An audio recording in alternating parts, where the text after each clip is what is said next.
Hello everyone and welcome back to my channel, Edmond Mindaros. In a quick review lang tayo mga kaibigan regarding dito sa Galaxy A55 5G na may total price ngayon na 24,990. It comes with a pre 25 watch charger and then mayroon din siyang pre na smartwatch Galaxy P3 mga kaibigan. Okay, so napakaganda po siya. And then, ang details nito mga kaibigan, ang Samsung Galaxy A55 5G is rated po siya as IPX4/IP67. So, kung ano bang ibig sabihin yan, so kahit mabasa po siya ng tubig or malublob ay pwede po yan. So, under siya ng IEC standard 60529. So, ang phone na to ay na-release noong March 20, 2024, same day release with Samsung A35 5G. So, same po sila mga kaibigan. So, based on the lab test conditions, the device is spread by 10 liters of fresh water per minute for 5 minutes at all angles. Ito yung tinatawag na IPX4. So, dito naman sa kanyang submersions in up to 1 meter of fresh water for up to 30 minutes. Ito yung IP67.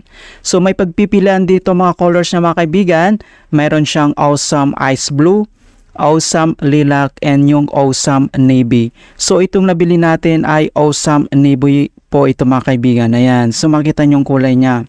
And then, sa kanyang camera naman, so mayroon siyang 32 megapixel selfie camera and then 12 megapixel ultra-wide, 50 megapixel wide angle, and 5 megapixel macro camera. So, dito naman sa kanyang EP, so octa-core processor siya and effortlessly multitask game and stream. So, paired with 8GB capabilities and internal storage of 256GB, expandable po siya via micro SD card up to 1 terabyte. Na-improve naman yung kanyang GPU, NPU, integrated calling system, and dual SIM po siya. So sa kanyang screen naman, mayroon siyang 6.6 inch in full rectangle and 6.4 inch rounded corners mga kaibigan. Ito siya.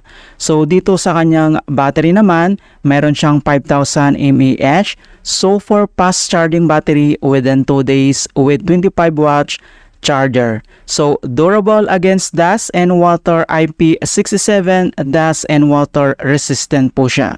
Sa kanyang security, so powered siya with Samsung Knox Bolt, safe within a safe physically isolated bins, passwords, and other private info. So sa kanyang processor, mayroon siyang CPU speed of 2.75 GHz and 2 GHz CPU type octa-core. So sa kanyang display resolution naman, mayroon siyang 1080 by 2340 FHD. So for AMOLED siya and max refresh rate na 120 Hz. So ayan mga kaibigan, so a quick info lang regarding dito sa Galaxy A55 5G.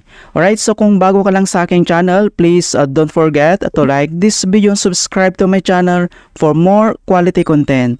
Thank you guys and see you in my next tutorial.